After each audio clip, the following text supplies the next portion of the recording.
Guys, welcome to my YouTube channel commerce thugs. तो ये आज की मेरी पहली वीडियो है जिसमें हम बात करने वाले हैं मैनेजमेंट अकाउंटिंग के बारे में। ठीक है, मैनेजमेंट अकाउंटिंग एक पूरा सब्जेक्ट है जिसे हम आज तक टॉपिक की तरह पढ़ते आए थे। असल में पूरा सब्जेक्ट है। अब हम इसकी टेक्निक्स के बारे में और इसको एक डिटेल में पढ़ेंगे। ठीक है, आने वाली और अब वाली वीडियोस में। तो ज्यादा टाइम ना लेते हुए शुरू करते हैं आज की वीडियो। तो आज की वीडियो में जैसे मैंने बताया, हम पढ़ने वाले हैं मैनेजमेंट अकाउंटिंग के बारे में। ठीक है, अब मैनेजमेंट अकाउंटिंग के बारे में ज्यादा डिटेल जाने से पहले हम ये जान लेते हैं कि मैनेजमेंट अकाउंटिंग किसका कंसेप्ट है। तो बेसिकली जो अकाउंटिंग है ना हमारी, अकाउंटिंग में हमारा फाइनेंशियल अकाउंटिंग में आता है, कॉस्ट अकाउंटिंग में आता है, वैसे ही हमारा मैनेजमेंट अकाउंटिंग भी अकाउंटिंग का एक कंसेप्ट है। ठीक है, यानी अभी हम फाइनेंशियल अकाउंटिंग में क्या करते हैं, हम फाइनेंशियल अकाउंटिंग में प्रॉफिट एंड लॉस अकाउंट बनाते हैं, बैलेंस शीट्स बनाते हैं। ठीक है, ट्रांजैक्शंस वगैरह का सब रिकॉर्डिंग का सिस्टम हम इसमें देखते हैं। ठीक है, कॉस्ट अकाउंटिंग में हम अपनी कॉस्ट को देखते हैं, कॉस्ट को एनालाइज करते हैं, उसे कंट्रोल करते हैं, वेस्टेज के बारे में पता लगाते हैं, कॉस्ट को कम या ज्यादा हमने जो भी मैनेज करना होता है हम वो करते हैं। मैनेजमेंट अकाउंटिंग में हम क्या करते हैं, देखो जैसे नाम से पता चलता है, मैनेजमेंट प्लस अकाउंटिंग दो चीजों से बन के बना हुआ है। इसमें दो शब्दों का प्रयोग है, अगर मैं सिंपल बोलूं, मैनेजमेंट का और अकाउंटिंग का।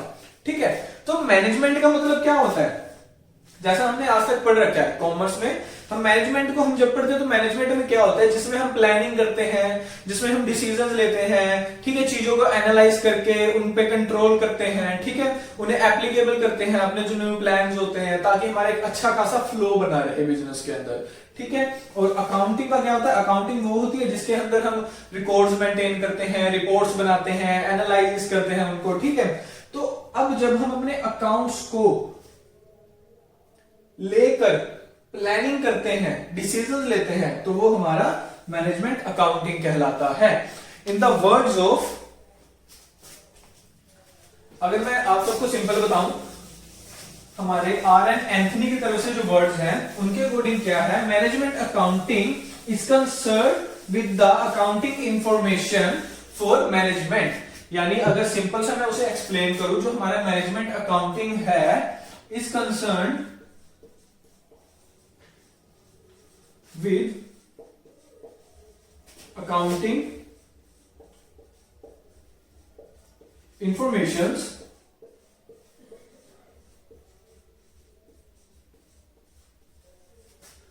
किस चीज के लिए, फॉर मेकिंग डिसीजंस,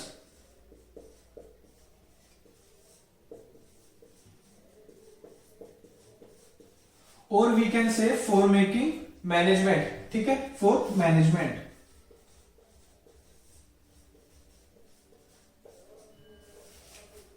तो ये जो हमारे वर्ड्स हैं ये आर एन एंथनी के हैं। आप इसको एक डेफिनेशन के तौर पे भी लिख सकते हो। तो एक सिंपल अगर मैं आपको बताऊं वो क्या वर्ड्स हैं, R N Anthony says management accounting is concern with accounting information for management. ठीक है, ये आर एन एंथनी की तरफ से याद रख लेना। आगे हमने इसको जान लिया कि मैनेजमेंट अकाउंटिंग क्या है, ये किस चीज का कंसेप्ट है और क्या है डेफिनेशंस है। तो अगले टॉपिक पे हम ज्यादा टाइम वेस्ट ना करते हुए अगले टॉपिक पे चलते हैं, जो कि है इसके नेचर। तो अब तुम इसे नेचर कह लो, फीचर कह लो, या कह लो कैरेक्टरिस्टिक्स, बात एक ही है। ठीक है, तो इसके कुछ 5-6 पॉइंट्स हैं, अच्छे से हैं, इंपॉर्टेंस है, आसान है, तो मेरे को दिमाग में बैठे रहेंगे। तो करते हैं, पहले से शुरुआत करते हैं। Emphasis on decision making for future। Emphasis का मतलब होता है attention। ठीक है, जो मैनेजमेंट अकाउंटिंग है ना, वो हमारा अटेंशन लेकर जाती है कहां, डिसीजन मेकिंग पर। क्यों, फ्यूचर के लिए, कि जब हम मैनेजमेंट अकाउंटिंग करते हैं तो हमारा जो ध्यान है वो डिसीजन लेने पे जाता है, कि कुछ ऐसे डिसीजन लेने हैं जो हमारे लिए यूजफुल रहे इन फ्यूचर। ठीक है, ताकि हम अपने फ्यूचर को एक अच्छी तरह से चला सकें या फ्यूचर में ग्रोथ कर सकें। ठीक है, तो उसके लिए हमें मैनेजमेंट अकाउंटिंग हेल्प करती है। ये इसका पहला नेचर है। सेकंड है establish cause effect relationship. Establish का मतलब तुम्हें पता है, बनाता है। ठीक है, क्या, cause effect relationship. Cause effect को अगर तुम समझना चाहो ना, तो जैसे हमेशा से हमने पढ़ा है, एक चीज पढ़ी थी, एक्शन का एक रिएक्शन होता है। All actions have their reaction. ठीक है, तो वही है कि अगर कोई इफेक्ट है, यानी अगर कोई रिएक्शन है तो उसका कोई एक्शन भी हुआ होगा ना। तो अगर कोई इफेक्ट हो रहा है तो उसका कोई कोज भी होगा, यानी अगर इफेक्ट हमारा लॉस हो रहा है, हम लॉस अर्न कर रहे हैं, ठीक है, तो उसका कारण क्या है वो हमें मैनेजमेंट अकाउंटिंग से पता चल जाता है, या फिर हम उसके अंदर एक अच्छा खासा क्या कह सकते हैं कि उसके अंदर चेंजेस कर सकते हैं, उस कोर्स को सुधार सकते हैं कि दोबारा हमारा लॉस ना हो। वो सब कौन करता है? वो सब मैनेजमेंट अकाउंटिंग की तरफ से होता है, ठीक है। अगले पॉइंट पे चलते हैं, प्रोवाइड्स इंफॉर्मेशंस, ठीक है, नॉट डिसीजंस। कि जो मैनेजमेंट अकाउंटिंग है ना, जब ये अपना प्रोसेस करती है तो ये हमें इंफॉर्मेशंस देती है कि भाई यहां यहां गड़बड़ है, या फिर यहां यहां सब कुछ अच्छा चल रहा है, या फिर इसको तुम्हें संभालने की जरूरत है। ये हमें इंफॉर्मेशन देती है, हमें डिसीजन नहीं देती। डिसीजन हमें खुद लेने पड़ते हैं कि अब हम उसको, जो चीज बिगड़ रही है उसको सुधारे कैसे, या जो सुधरी हुई है उसे एकदम बेस्ट कैसे बनाए, या फिर उसे वहीं पे टिका के कैसे रखें। वो डिसीजन हमें खुद लेने पड़ते हैं। मैनेजमेंट अकाउंटिंग हमें सिर्फ इंफॉर्मेशन देती है, डिसीजन हमें खुद लेने पड़ते हैं, ठीक है। दोबारा, प्रोवाइड्स इंफॉर्मेशन नॉट डिसीजंस, ठीक है।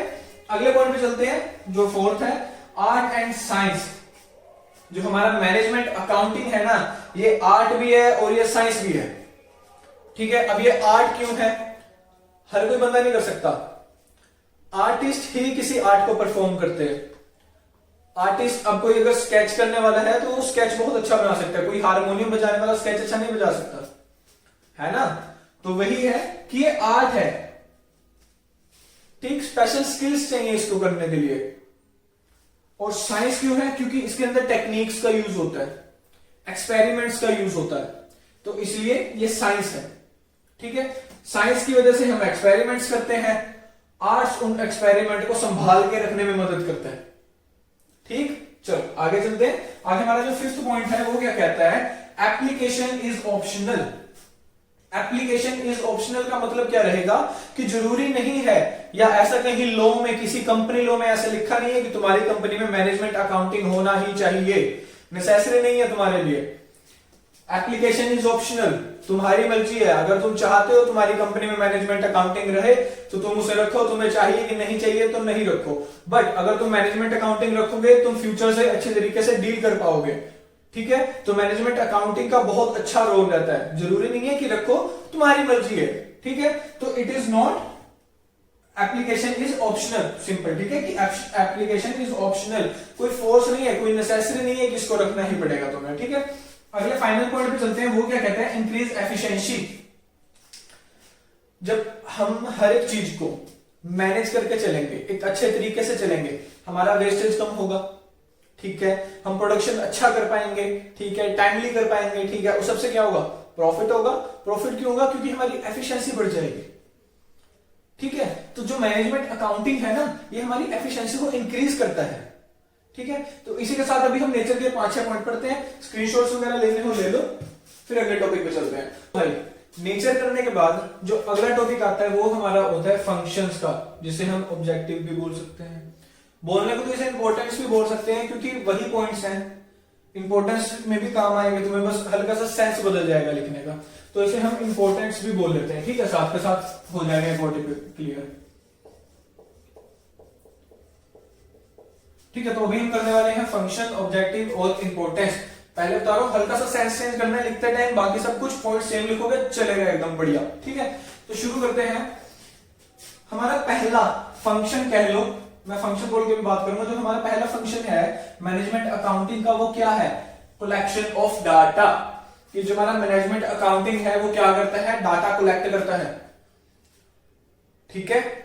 फाइनेंशियल अकाउंटिंग बनाता है डाटा, ठीक है। अकाउंटिंग के अंदर सिर्फ डाटा बनता है ना, रिकॉर्ड्स होता है, सब वो करते हैं, बट मैनेजमेंट अकाउंटिंग में हम सबसे पहले डाटा कलेक्ट करते हैं, ठीक है। मैंने कलेक्टिंग ऑफ डाटा आता है मैनेजमेंट के अंदर, ये हमारा पहला फंक्शन है। सेकंड पे चलते हैं, मॉडिफिकेशन ऑफ डाटा,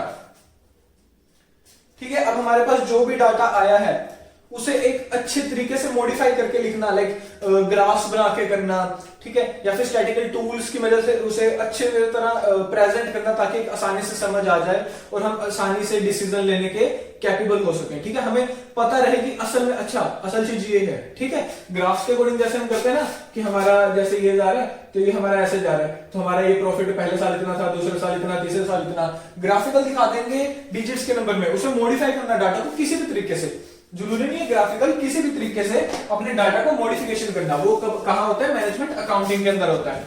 अगले में चलते हैं थर्ड पे, एनालाइज ऑफ डाटा, ठीक है।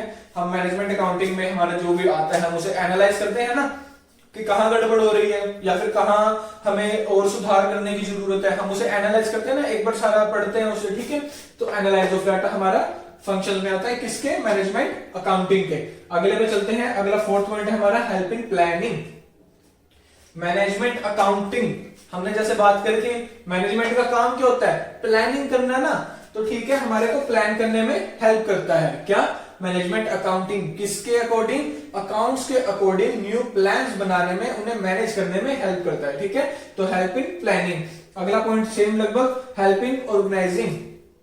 मैनेजमेंट के वही काम, मैनेजमेंट क्या करता है, प्लानिंग करता है, ऑर्गेनाइजिंग करता है, तो वो मैनेजमेंट अकाउंटिंग में क्या करेगा, हेल्प करेगा, क्या करने में, प्लानिंग करने में, ऑर्गेनाइजिंग करने में, ठीक है, कि चीजों को ऑर्गेनाइज कैसे करके चलना है एक अच्छे वे में ताकि हम एक एफिशिएंट रिजल्ट पा सके, ठीक है, एफिशिएंसी से काम कर सके, ठीक है। अगले पॉइंट पे चलते हैं, हेल्प इन कोऑर्डिनेशन।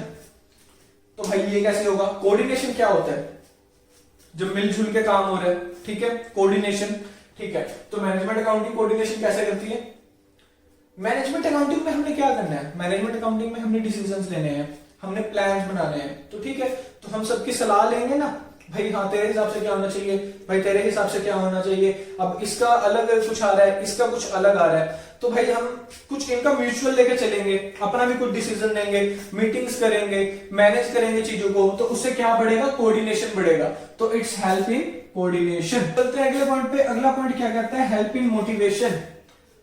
तो management accounting time to time हमें मोटिवेशन देता है, एम्प्लॉयज को मोटिवेट करता है ताकि वो काम ज्यादा करे। और वो कैसे करता है, मैनेजमेंट कैसे मोटिवेट करेगा, सुनो।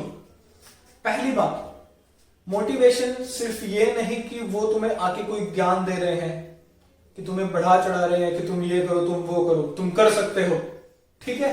मोटिवेशन सिर्फ वही चीज नहीं होती, ठीक है। एक मोटिवेशन लगाओ, अगर मैं कहूं, अगर मेरा कोई एम्प्लॉय एक बहुत अच्छा काम कर रहा है तो मैं उसे प्रमोशन दे देता हूं, वो भी उसके लिए एक मोटिवेशन है, ठीक है। या फिर उसे बोनस दे देता हूं, वो भी उसके लिए मोटिवेशन है। या फिर उसने बहुत अच्छा रिजल्ट दिया, मैं उसका एक ट्रिप लगवा देता हूं बाहर का, मोटिवेशन है उसके लिए, ठीक है। तो उसे मॉनेटरी या नॉन मॉनेटरी किसी भी तरीके के मोटिवेशंस देना ताकि वो और भी अच्छी तरीके से काम करता रहे, वो आपको और भी बेटर रिजल्ट दे, वो किसके अंदर आता है, हमारा मैनेजमेंट अकाउंटिंग का ही एक फंक्शन है। मैनेजमेंट अकाउंटिंग के अंदर डिसाइड करते हैं कि उस बंदे को क्या हमने मोटिवेशन देना है, कब देना है, ठीक है। तो हेल्प्स इन मोटिवेशन मतलब मोटिवेट करता है ये सारा हमारा, ठीक। अगले पे आते हैं, अगला पॉइंट क्या कहते हैं, communicating up to date information. कि जो मैनेजमेंट अकाउंटिंग है ना, सिंपल मैनेजमेंट अकाउंटिंग हमारा क्या करता है, डाटा भी कलेक्ट करता है, उसे मॉडिफाई भी करता है और उसे एनालाइज भी करता है, जिसकी वजह से ये हमें टाइम टू टाइम हो रहे चेंजेस की करेक्ट इंफॉर्मेशन दे देता है, अप टू डेट इंफॉर्मेशन देता है। कहीं कोई गड़बड़ हुई तो हमें इंफॉर्मेशन आ जाएगी अपडेटेड कि वहां गड़बड़ आ रही है, ठीक है। अगर मैनेजमेंट अकाउंटिंग ना हो, तुम खाली अपने अकाउंट्स प्रिपेयर कर रहे हो तो प्रॉफिट एंड लॉस में जाके देखोगे अरे यार लॉस हो गया, अब क्या फायदा, अब तो हो गया, एक साल तो खत्म, अगले साल में जाके डिसीजन बनाओगे, नहीं, साथ के साथ अगर तुम्हें पता चल जाएगा तुम्हारा ही फायदा है ना, तुम साथ के साथ उसे सुधार दोगे, ठीक है। तो communicating up to date information, ठीक है। अगले पॉइंट पे चलते हैं, हेल्प इन कंट्रोलिंग।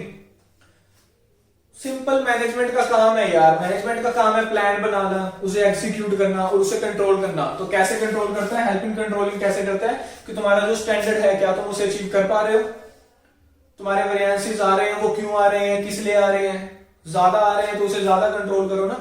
उस चीज को करने में, कंट्रोल करने में हमारी मदद करता है, कौन करता है, मैनेजमेंट अकाउंटिंग करता है, ठीक है। अगले पॉइंट पे चलते हैं, हेल्प इन डिसीजन मेकिंग।